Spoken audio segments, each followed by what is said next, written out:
वक्फ board अब भारत को कबूल नहीं, यह है नया भारत। यह वक्फ बोर्ड की मुगलिया सोच नहीं चलेगी। हर जगह वक्फ बोर्ड का कब्जा नहीं रहेगा। संशोधन नहीं, वक्फ बोर्ड को करेंगे खत्म। नमस्कार, आप देख रहे हैं आरडी न्यूज। मैं आपका राष्ट्रवादी पत्रकार वीडी पांडे, संपादक की मन की बात राष्ट्र के साथ।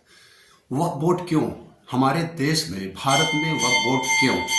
भारत पाकिस्तान का विभाजन मजहब के आधार पर हुआ।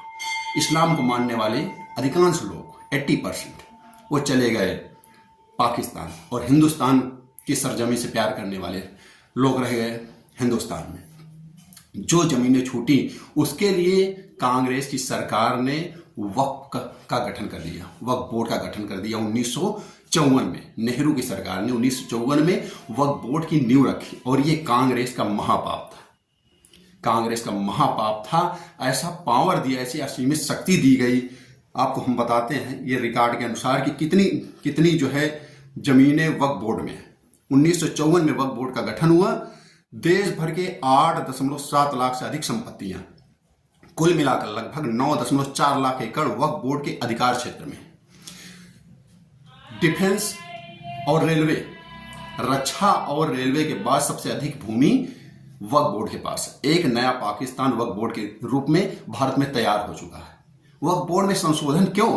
वक्फ बोर्ड में संशोधन नहीं, वक्फ बोर्ड को खत्म करने की आवश्यकता है। वक्फ बोर्ड जैसी कोई व्यवस्था हमारे यहाँ भारत में नहीं रहना चाहिए। भारत नहीं कबूल करेगा वक्फ बोर्ड जैसी कोई व्यवस्था।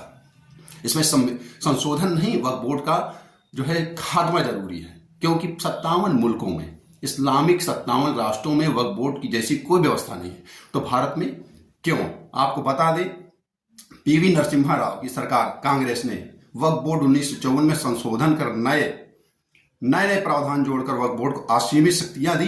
1995 का सेक्शन 3R के मुताबिक अगर कोई संपत्ति किसी भी उद्देश्य के लिए मुस्लिम कानून के मुताबिक पाक, पवित्र, मजहबी, धार्मिक या चैरिटेबल परोपकारी मान लिया जाए तो वक्फ की संपत्ति हो जाती है। वक्फ एक्ट 1995 का आर्टिकल 40 कहता है कि यह जमीन किसकी है, यह वक्फ का सर्वेयर और वक्फ बोर्ड तय करेगा। मतलब हिंदुस्तान की जमीन और तय करेगा वक्फ बोर्ड कि वक्फ बोर्ड की जमीन है या नहीं। और वक्फ बोर्ड हमारी 1500 साल पुरानी, 1400 साल पहले आए लोग 1500 साल पुरानी मंदिर पर दावा कर दे रहे हैं। गांव का गांव वक्फ बोर्ड का बता दे रहे हैं। यहां तक कि हाई कोर्ट इलाहाबाद को भी बता दिया गया कि वक्फ बोर्ड की जमीन पर है।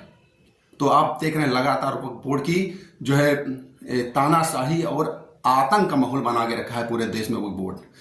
छोटे छोटे जहां इनको ये क्या, बाद में वर्ष 1913 में आपको बता दें संशोधन पेश किया गया, जिसमें वक्फ को इससे संबंधित मामलों में असीमित और पूर्णता शक्ति प्रदान की गई। अगर वक्फ बोर्ड को सिर्फ लगता है कि कोई संपत्ति वक्फ की है तो उसे कोई दस्तावेज या सबूत पेश करने की आवश्यकता नहीं होती। सारे कागज और सबूत उसे देने हैं जो दावेदार है। वक्फ बोर्ड आके कह दिया कि ये जमीन हमारी है तो उनकी हो गई। आप प्रस्तुत करिए कि आपके पास ये आपकी जमीन है, आप ये तय करेंगे। और साथ में आप ये भी है, वक्फ बोर्ड इसी का फायदा उठाता है क्योंकि अधिकांश परिवारों के पास जमीन का पुख्ता कागज नहीं होते। वक्फ बोर्ड इसी का फायदा उठाता है क्योंकि उसे कब्जा करने के लिए कोई कागज नहीं देना होता। अगर आपकी संपत्ति को वक्फ की संपत्ति बता दी गई तो आप उसके खिलाफ कोर्ट नहीं जा सकते। सबसे बड़ी चीज, सबसे बड़ा अधिकार दिया गया कि अगर वक्फ बोर्ड आके कह रहा है कि जमीन हमारी है तो आप उसके खिलाफ उन्हीं के ट्रिब्यूनल में जाएंगे। उन्हीं के लोग बैठे होते हैं जो समुदाय विशेष के होते हैं।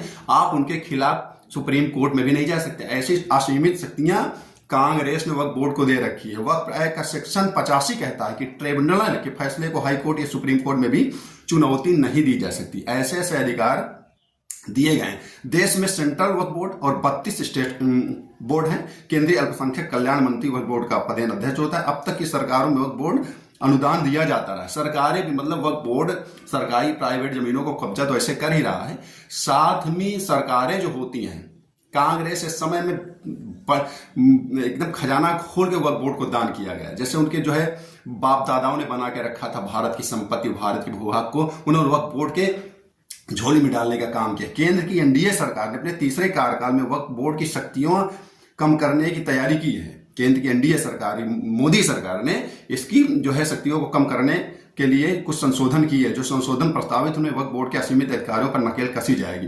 वक्फ संपत्तियों का अनिवार्य वेरिफिकेशन किया जाए। वक्फ बोर्ड के दावों का अनिवार्य रूप से वेरिफिकेशन किया जाएगा। उन संपत्तियों का भी अनिवार्य वेरिफिकेशन प्रस्तावित किया गया जिनके लिए वक्फ बोर्ड और व्यक्तिगत मालिकों ने दावे और जवाबी दावे किए हैं। महज 13 साल में आपको बता दें कि महज 13 साल में वक्फ बोर्ड की संपत्ति डबल हो गई। जो ये कहा जाता है वक्फ बोर्ड दान की संपत्ति है, तो दान दी गई कुछ जमीन आज वो डबल कैसे हो गई। तो आप समझिए कि वक्फ बोर्ड को हमारे यहाँ कोई आवश्यकता नहीं, उसमें संशोधन नहीं, वक्फ बोर्ड का पूरी तरह खात्मा होना चाहिए। और केंद्र की मोदी सरकार को चाहिए कि वो तुष्टीकरण ना करके वक्फ बोर्ड को खत्म करे, संशोधन नहीं। और जो देश विरोधी शक्तियां, चाहे वो विपक्ष की एंटी गैंग की पार्टियां हो या जो अन्य लोग हैं, अगर देश बाइबल, कुरान या अन्य किसी से नहीं चलेगा, देश चलेगा संविधान से। इसलिए वक्फ बोर्ड की कोई आवश्यकता नहीं है। बाबा साहब के संविधान में वक्फ बोर्ड का कोई उल्लेख नहीं किया गया, फिर भी वक्फ बोर्ड संविधान की बात करने वाले वक्फ बोर्ड की वकालत कर रहे हैं। संविधान में वक्फ जैसी कोई व्यवस्था नहीं है। दुनिया के 57 इस्लामिक मुल्क हैं, वहां वक्फ जैसी कोई व्यवस्था नहीं। भारत में वक्फ बोर्ड क्यों?